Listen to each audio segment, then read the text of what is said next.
We are live in the Asia Tech podcast studio. This is the Blockchain Asia show number 1.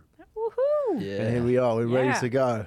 The three amigos who are going to take us through the world of blockchain and what's going on in the world of blockchain in the last few weeks. I'm Graham Brown, joined at the table, sitting opposite. Welcome back to the studio. I've seen your face before, right? Yeah, it's Michelle. good to be back. Yes. Yeah, great to have you here. Michelle Wonderland, everybody. Good to be back. Yeah, it's good to have you in the world of blockchain. Thank you. Thank you. Ready to take on a challenge. Ready to take on a challenge. It's great. I think we have a challenge tonight. Sitting next to yourself, Gustavo Liu. How are you doing? Very good.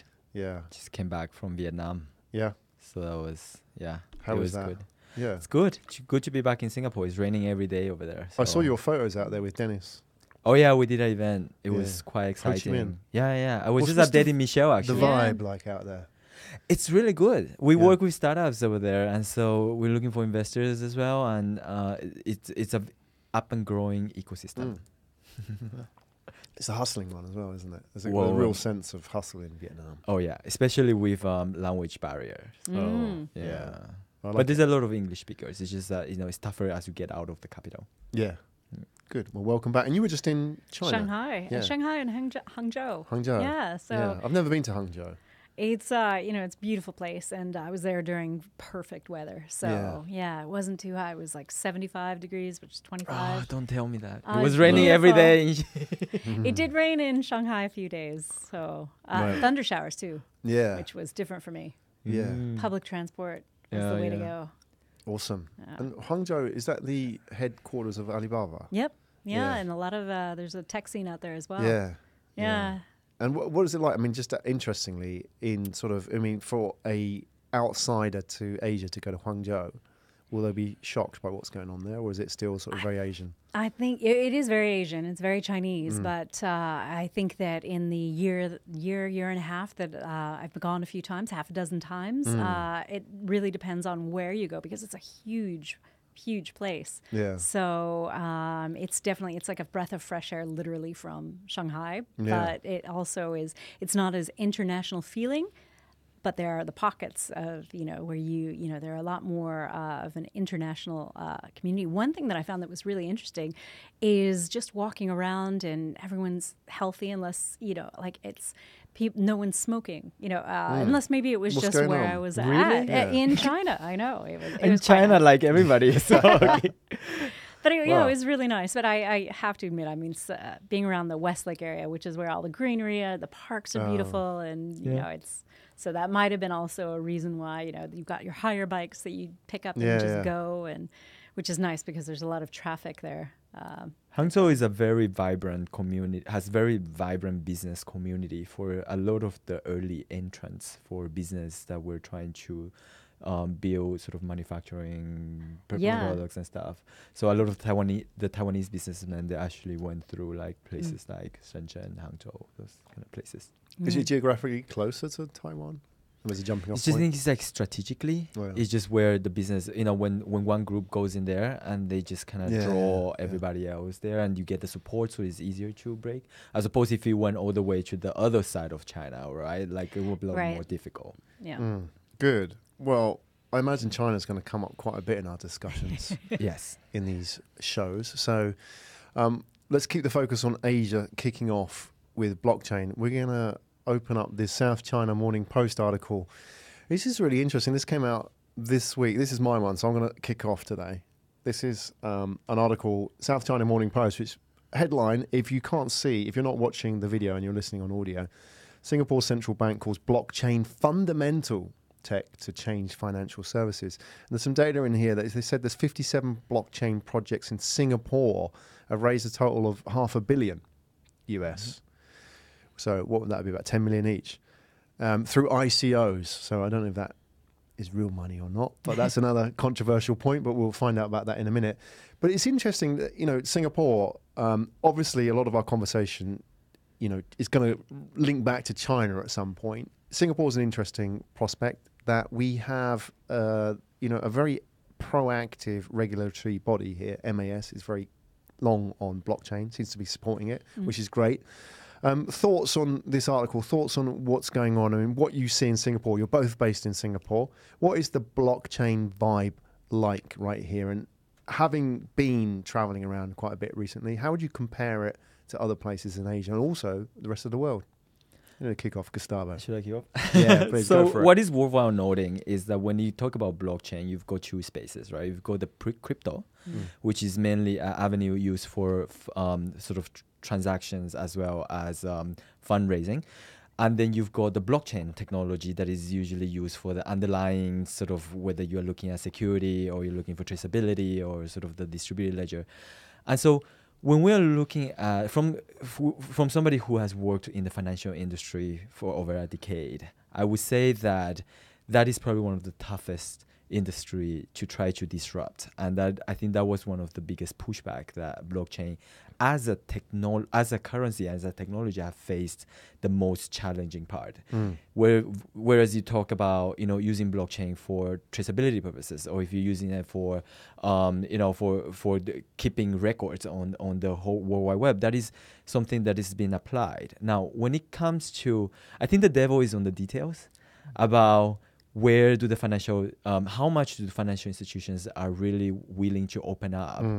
And are we talking about using the technology? Because the article is rated more on the sense of the technology. There's a bit of talks about the crypto space, but I think exchanges as well. Isn't it? Yeah. And that is the part I think that where we will see most resistance. Now, from the technology space, and I think that is a part that you, Michelle, you've done a lot of research as well in the past, is about how do you apply that so that you'll be able to cut down on costs, you'll be able to deliver better services, you'll be able to collaborate with services that are across other parts of the world that you haven't been able to tap onto, like such as Latin America and Asia, and use Singapore as the base. Singapore has really been one of the largest, even though China has been coming up on the topic a lot. But in terms of, if we look at transparency, if we look at the ability to collaborate and form that very close niche community where you can literally get in touch with somebody just 15 minutes away, Singapore has allowed that environment to really grow and sort of flourish. So looking at where we are in this space, Asia very much long on blockchain, but it seems to be cracking down in the crypto space as well, especially on the exchanges, isn't it? Yeah, absolutely. And I think what is behind that article, and from my understanding, is that there's a lot of communities trying to get, but there's just, I think blockchain has had a very good reputation in terms of the technology application, but from the crypto space is really given a very bad name because of all the potential fraud and the sort of distrust amongst what is exactly behind these utility tokens. Well, that's interesting that you mentioned that, because Singapore is one of the places that you come to for blockchain in Asia, especially because unlike China, you can have that cryptocurrency element, and you can dabble in the token economy, and you can do your ICOs here, whereas you can't do it in China as easily. No. And so when in talking to quite a few people in the financial side of blockchain and cryptocurrency, it's definitely one of the draws of being here is that it's kind of in this innovative way. It's like the place to be, and and then you've got a couple of hubs in Europe. So Malta is another hot space as well to be in that space. But also just to point out on like why the crypto space has really taken off in places like Singapore. If you look at like fundraising, this is where the money is, right? Absolutely. If you wanted to transfer money out of China, which is you're not allowed, by the way, but let's say that if you wanted to raise funding in China, a lot of the funding was pretty much kept in China. So if you really wanted to fundraise and use that funding outside of anywhere outside China, you come to Singapore. This is where, in terms of corporate structures, in terms of taxes, in terms of transparency and protectionism, this is probably the place you want to be as opposed to any of the nearby Southeast Asian countries. And I think we're seeing as well a lot of blockchain-enabled startups adopting hybrid funding, where they're doing ICOs and then going later stage, maybe back to a VC, interestingly, which is sort of in some ways a little bit controversial, but it seems to be quite a good hybrid for some of them. So that would make sense in a space where the VCs are more proactive. Well, do you still need VC money? Well, that is the that's question. Exactly, that's what they're being challenged, So right? But what exactly do you need from the VCs, right? So I would say that you could raise funding from the sort of the crowdsourcing from ICO, the power of ICO. But from the VCs is that connection, the ability to open certain doors. And that is probably why they're opening certain doors for the VCs to fund. Not so much because they need that money, but more because they need to tap on their network. You're right, especially if the VC had a portfolio of existing blockchain companies. I want to throw in a curveball here, because let's talk some data before we move on to the other stories. We talked off air about the patent applications that are coming out of China at the moment. And 70 to 80%, we don't actually have the numbers to hand, but anecdotally, 70 to 80% of blockchain patents coming out of China. Right. Yeah. Of the world's patent applications, right, are from China or from Chinese companies, right? And most of that is Alibaba, probably. So there's that at the top. But I also want to throw in another one here. So let's just put all this on the table. Rather strange research, but let's make of it what we can. China has 4,000 firms which have the word blockchain, or the Chinese equivalent of it maybe, in their title. And by comparison, there's 817 in the US and 335 in the UK. What does that mean? Anything of takeaway there? In patents, protection, filing, the way that you file companies, it's quite a long, drawn-out and laborious project in China. You have to file, with different organizations, and so having that, just by having blockchain in your name, doesn't, resonate to covering all of the different areas in which, like if you have, let's say, a technology company that you're going to store records on blockchain, you want to register it in all of these different categories, it becomes really complicated in China. And if you don't do it, if you're not that first to do it, then you miss out on the ability to own that. And so, there's that that kind of expands beyond having, obviously especially last year, there were a lot of searches with the term blockchain in them throughout the world. And, you get that extra juice of being able to, if you're the first to file, if you're the first to register, you get that extra juice. There's more premium on doing it first rather than just having it in your name, right? Right. And then when you get to China and China's speed, you have to file in, there are hundreds of categories in which you could file your business, and you want to make sure that you covered all of them so that somebody doesn't come in and file where you should be. Right. Absolutely. But 70 to 80% of the world's patent applications. I would also say that the word blockchain, right, in Chinese, is 区块链, right? It's also very recently sort of coined word, but it's not exactly new. And I would say that what was the intention behind having those names? Just because the report says that the company name has blockchain. Does the company really do blockchain? And also, don't you forget that China has probably one of the highest sort of fraud cases on blockchain related type of fundraising because they used the name blockchain and they weren't really developing anything on blockchain. What was it again in Mandarin? 区块链. What does that translate as directly? Literally, it's a literal translation of 区块. 区块 is like blocks, like pieces, blocks, and then 链 is a chain. Okay, it's a connected so it's chain. an absolute direct translation. And does that work in Chinese? Yeah, and this is what I think as a whole, whether you're talking about any country that is in general a Chinese-speaking country, they will be using this term, and it's become very popular. Awesome, I've learned something. Great. And coincidentally, I was looking at a report that in 2017, the patents that were filed in blockchain technology in China, they were from the most went to the People's Bank of China. And so you can imagine what they're doing with the technology there and what they're developing. What and are then they doing? Second was Alibaba and developing across a whole litany of platforms, not just e-commerce, but partnerships and really interesting stuff that's coming out. Yeah. So also, can I say what is the objective of blockchain businesses, right? Anybody raising a new ICO or using the application itself is to really convince the public that there is going to be this entire ecosystem that is going to have a need for this particular currency.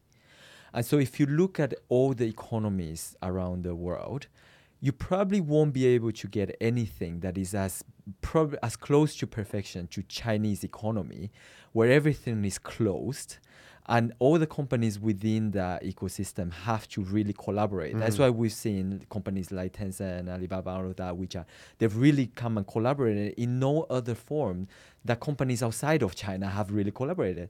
And if you look at the blockchains that are coming out, they're trying to raise outside of China, the companies don't really collaborate. So if you don't collaborate with each other, there is no economy or marketplace that is going to form where everybody. And so as a consequence, we're all going to have to exchange and use different currencies. And that would be no different than me going to Vietnam having to exchange Vietnamese won and going to China having to use renminbi.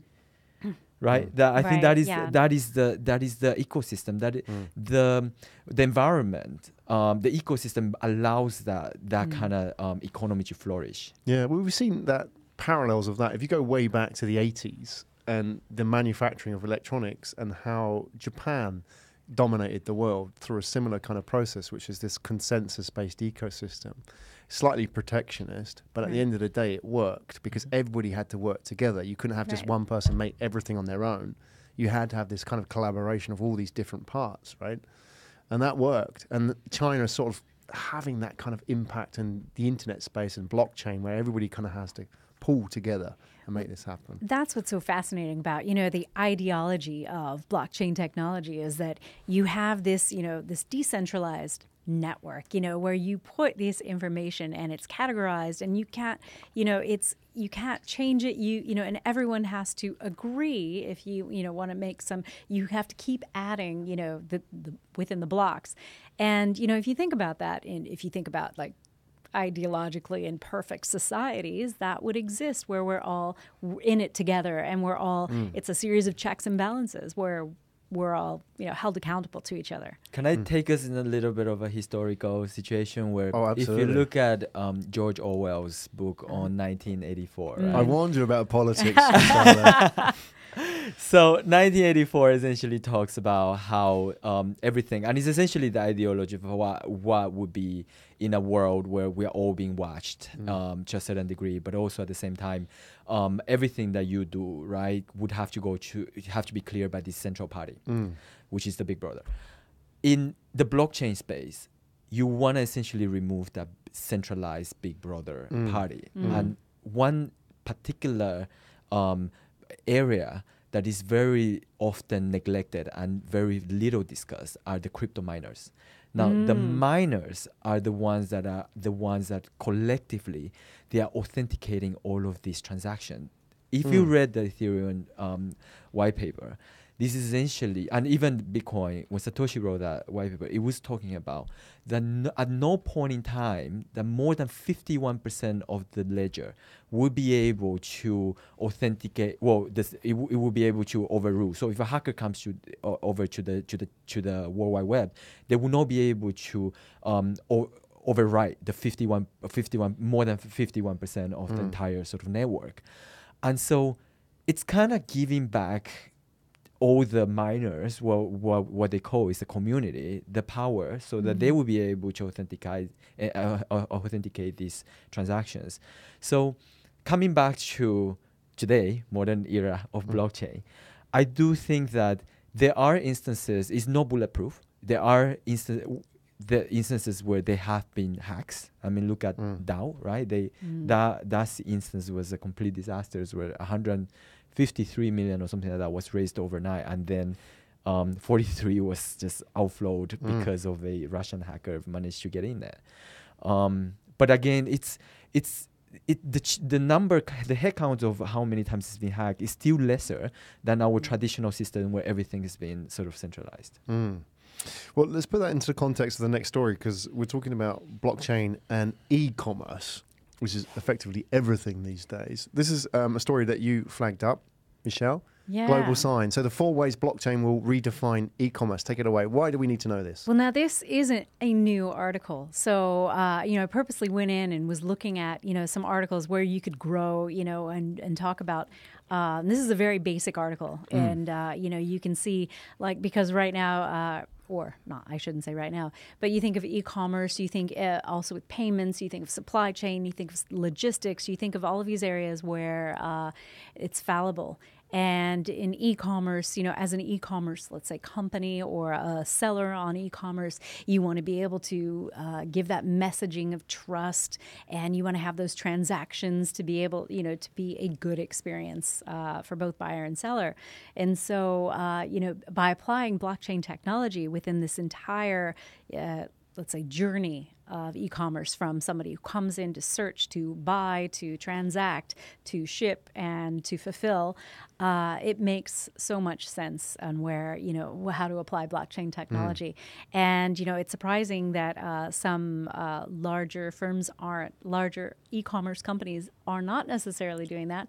But like, for example, Alibaba, for example, they have started to invest in so many areas of blockchain technology to where they've been able to really streamline the process.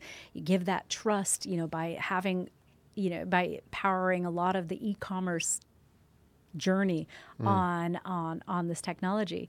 And so, it goes in terms of,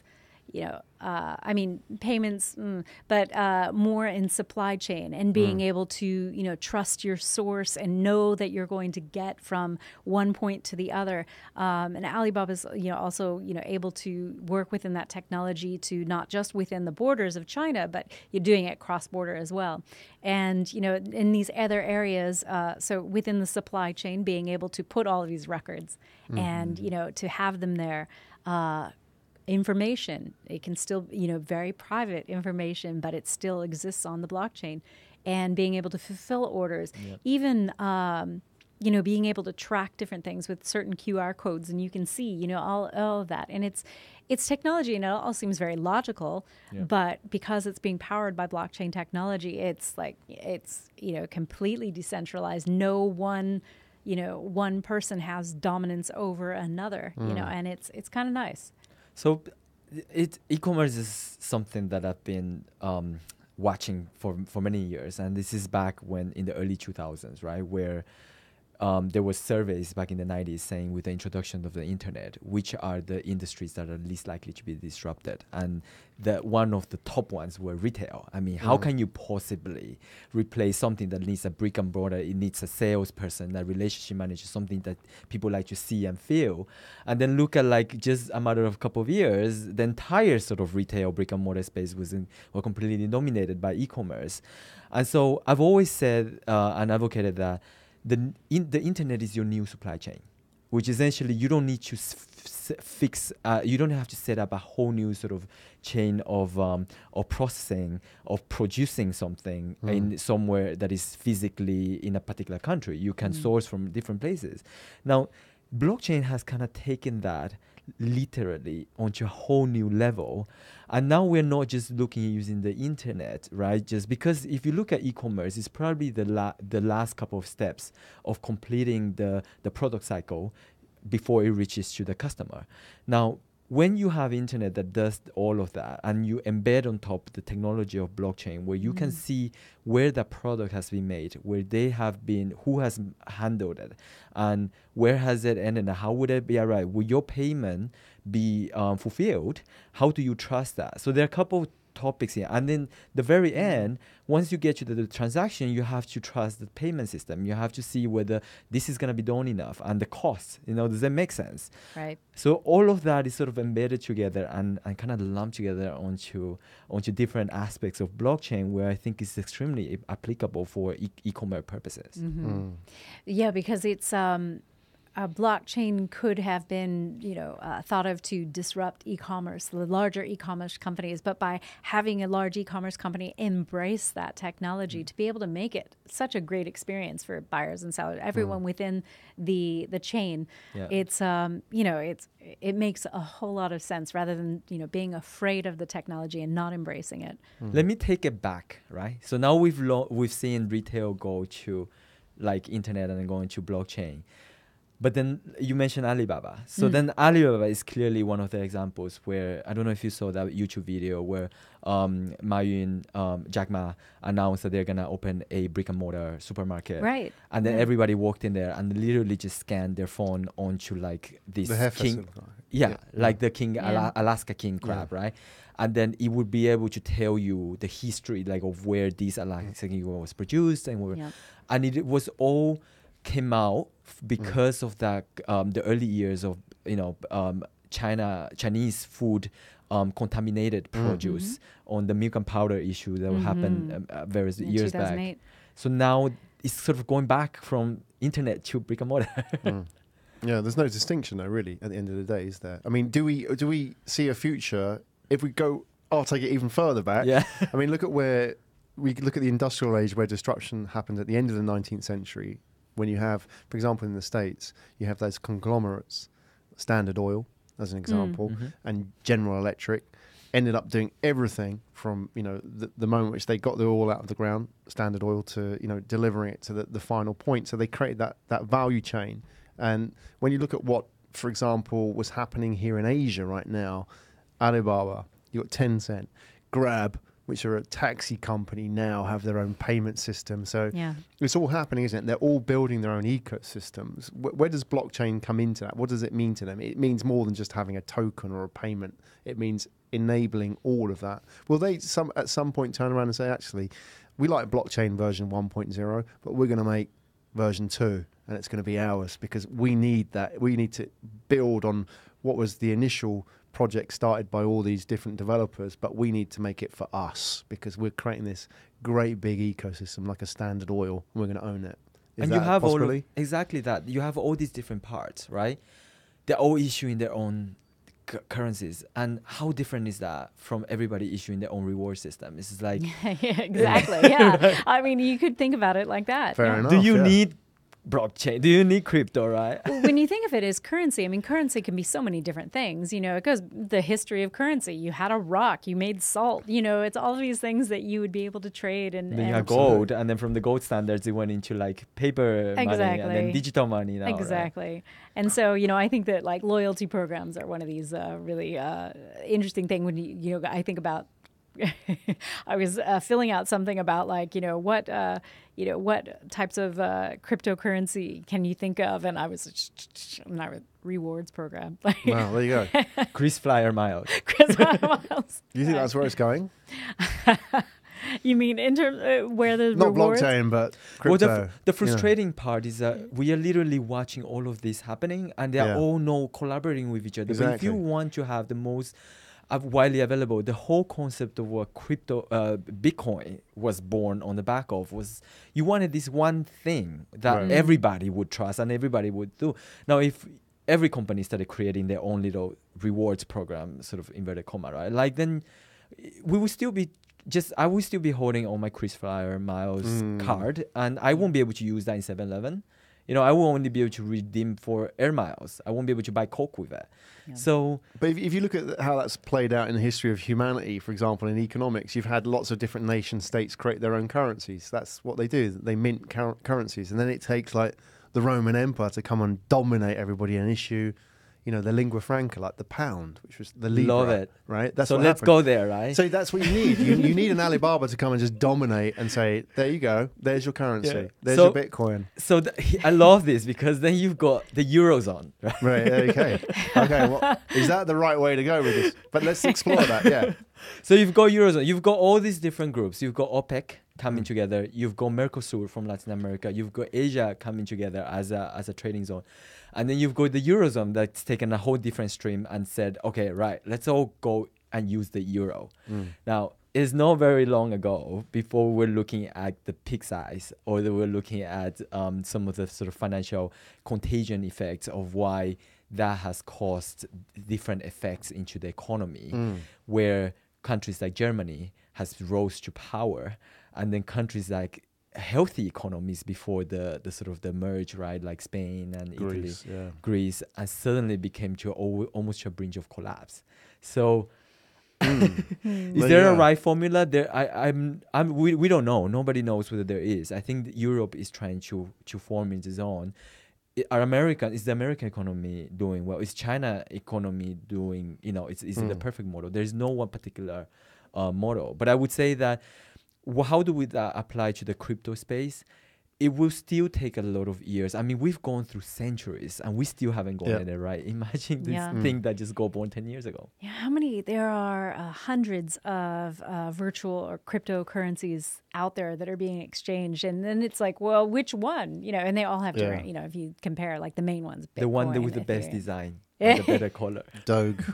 Well, you can use the token economy in a lot of different areas. Going back to say rewards points. It's there's a conference coming up about the tokenology in the wellness space. And how that's fitting in. And so that's something, because I love yoga, and I think about how that would be very interesting to use, not only the data part and the data privacy part of that, but, being able to offer this currency, to be able to transact, access, and using the technology. There's so But then it's got to go beyond the rewards program, hasn't it? It's got to have like real utility value. And that's kind of, I mean, like you've mentioned already, salt as an example.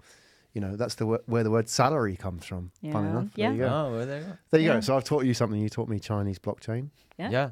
Salary. You Although I think salt and salary in Chinese ancient time, they use shells. Right. So actually the word in Chinese actually has relevance to shells. Really? They used to transact using seashells. Oh, there you go. We're all learning. That's what it's all about here on Blockchain Asia Show. Let's move to strawberries. Let's talk about that. Yeah. So this is a story that you pulled up, Gustavo. Because I love strawberries. You do favorite love strawberries. antioxidant. Yeah, I know. There you go. But there's a few surprises in them. I know, and it's not your Kinder Delights type of stuff. And I would say, like, in the space of strawberries, now one of the biggest exporters of strawberries.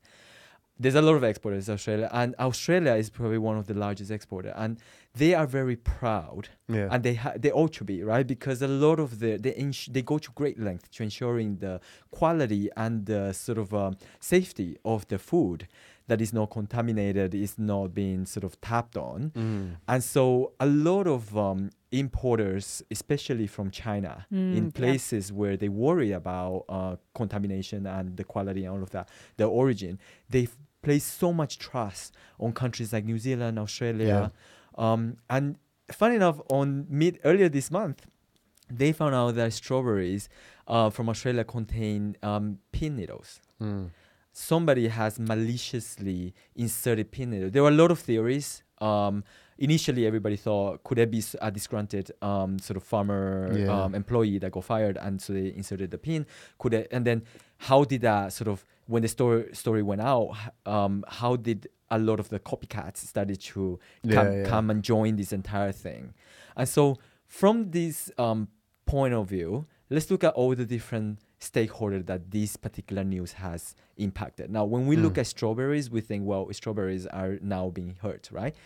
Well, the distributor of strawberries, all the places that sell strawberries, like supermarkets, and essentially, where do you know things have gone wrong? We don't, right? Is it the packaging? Was it the people that at the supermarket level? Or was it later on when the customer? So the latest report showed that a father was jailed because he tried to claim money for faking his daughter had eaten a strawberry with a needle. So could he have put the needle in there so that he could do some insurance claim? Nobody knows. So this is one of the reasons why I was very interested, because one of my first talk when I started to learn more about strawberry, and not to advertise for Microsoft, but actually I happened to be in Taiwan for one of the conferences, and Microsoft ran this entire sort of blockchain story on how do you do traceability for milk exports from coming out of Australia all the way to, all the sort of smart contract stamps that would happen across each and every step, all the way to the point. So if there was a drop in 1 degree or 2 degrees of temperature, you would know exactly where handling has gone wrong. So this strawberry case actually goes to show a perfect user case where the blame is being pointed at every single side. How would it work, though? You talk about a user case. How would a blockchain-enabled logistics supply chain on a blockchain utopia world, right? Once you put the system in place, and it's much the same way as what Michelle was talking about, the e-commerce sort of entire supply chain system, for every single stakeholder that is involved in handling strawberries, starting from the picking of the strawberry, even further beyond that, the seeding of the strawberry, it will be able to stamp that onto the block. So every time there is a change of hands or there's a handling difference, you will be able to record that onto the block. Now, the actual usage of that, like the actual implementation of that, is questionable, because I mean, how many strawberries will actually survive from the seeding stage all the way to the point where it hits the customer? Do we need to, how granular do we have to go? And that's an interesting point that you make, because going back into, especially food safety in China, this is where the blockchain technology really comes in hand. Alibaba's also, they're using it in terms of, food safety and tracking and shipping, and they developed with PricewaterhouseCoopers, the blockchain technology to, I think it was last year, where they had a lot of problems with counterfeit rice, and I think that some Counterfeit rice. Yeah, from and there's this great rice from northeastern China that. Do you know who cares a lot about rice? Japan. Yeah, very much. Japan cares rice. They don't import rice from overseas unless if it's like. Well, theirs tastes better. That's what they're telling you. Because you have a wife from Japan? Yeah, absolutely. Just earning Rice points. is life. Exactly. And they have a way to, be able to track it, and track the entire journey, so that, using the technology. And yes, it is very granular, and it gets, embedded into the blockchain, and it gets, so you can go from point of origin to delivery. If you have any issue, you can check with the QR code, and all of that information is available on the blockchain. And they, the supermarket Hema in China, that's the, where you go and you scan. And what an incredible journey. I was talking to a friend of mine who's a farmer, he calls himself, in China. And, he was talking about the ability to be able to track if there's an E. coli outbreak, and how do you track that? All of these mysteries for health, we're now able to be able to apply technology and to see where the exact source is. So you don't have to think, or you can confirm whether it's a father putting, needles in a strawberry, which is pretty tragic. But, having that the stability of the data, and having that from point of origin, point of planting, you can go very granularly, which in food safety. Can consumers get it as well? Can they get access to it? So yes. They can have access to that information. Yeah. Though the whole purpose of blockchain is that anybody can have access. So it's anybody not just authorized, kind of kept within supply chain. Well, anybody authorized should be able to access it, right? Right. In China, also, there is a partnership with a municipal government about patient records, and it's another Alibaba program. But they partnered with the municipal government to make the doctors have authorized access to patients' records, so that it makes it more efficient. The treatment, it makes it, there are no mistakes that are made, because you could be anyone and go into, this particular doctor, but only doctors will see it. So you won't have the mistake of your neighbor finding out that you have herpes. Yes, something like that. Now they do. So, okay. But can I just take us back again to a historical point? We like historical details. I love to jump back and forth. Time travel. But essentially, I wrote my paper back in my university years in the 90s about cryptography. Wow. And it was essentially nothing to do with blockchain, because in the early years of cryptography was about, especially in the 90s, that was what the most discussed was the new sort of usage of how in the World War II, the Nazis were able to disseminate all of their communication letters across the sea. And even though the British and the Germans and all the sort of people were able to get hold of those letters, they weren't able to decipher it. Right. And the only way they could decipher it is if they knew, even if you had the Enigma machine, you would still need to have a certain degree of combination to be able to decipher that code. And so you have the private key and the public key, but without going too much into detail, you couldn't essentially, the public key, you can give it to anybody. And this is essentially what blockchain has done, right? I could give this information to anybody, but only certain people that were authorized with the access to this block will be able to access certain records. So medical records, for instance, is you only want to give it to insurance claim providers, medical service providers. You wouldn't want to necessarily give it to your neighbors. That's the person you want to stay away, or your coworkers, even worse. But that essentially it goes back to history. A lot of these things, we as humans have the ability to really take it and magnify it, and now we're digitally using it for all these sort of applications. I love it. Yeah. Yeah, absolutely. Yeah, and let's talk about why this is important to Asia. Because, I mean, if you're from outside of Asia and you're wondering why there's such a focus on food traceability and authenticity, there's been a number of stories, hasn't there, in the last 20 years? I mean, obviously, needles and strawberries is just one example, but there have been much, much bigger stories. Obviously, milk in China, phenomenal story. That was, that really drove a lot of that sort of New Zealand pure marketing branding of milk. Tarnished there, right? Yeah, and then, drove, I mean, there was a big acquisition of farms, dairy farms in New Zealand by Chinese investors as a result of that, right? So, they're very aware, very sensitive to it. And even before that, I mean, we've had outbreaks. And when I was living in Japan, you talked about E. coli. Yeah. Daikon, those big Japanese radishes, they had an E. coli outbreak. And, a lot of people died and they just didn't know what caused it. I mean, you think this was in the 90s when I moved there, and everybody, when I moved to Japan, they said, don't eat the daikon. It's like, what's the daikon? That thing. And, it wasn't in any of the stores. And, like hundreds of people have been killed. But they couldn't locate why or where it came from. And you think that now, if we put that on the blockchain. Can I just say about the where would blockchain technology be applied in agriculture? Because there are limitations there. I mean, I know we are very positive and really good at like looking at traceability, but the limitations on terms of actually documenting the growth of this particular vegetable, you can't really go that granularly. You can probably trace the handling process once it's been harvested and where has gone wrong. But you can from the seeding process. But from the seeding, how do you put sensor systems in under the ground to They really? exist. I mean, yeah. So that's the biggest challenge, because Indonesia, there are a couple of companies out of like some of the agricultural more dependent on agricultural companies. There are a lot of innovation happening on like using blockchain. So one of the companies is trying to raise funding, and that token, you can use it to buy seeds where it will be planted and later on harvested, and once it's sold into the market, you harvest the return as more tokens, right? Okay, yeah. But the question here is, how do you know the seed that you bought were not replaced, because you don't have any sensors under the ground to trace the entire journey? And it's important to do, because to a certain degree, as an investor, once I've purchased that seed, I want to know that seed is growing and is going to be sold into the market and not somebody else's seed. And how do I know my seeds are lumped? This is the missing link, isn't it? That there's nothing right now that connects a physical object to anything on the blockchain.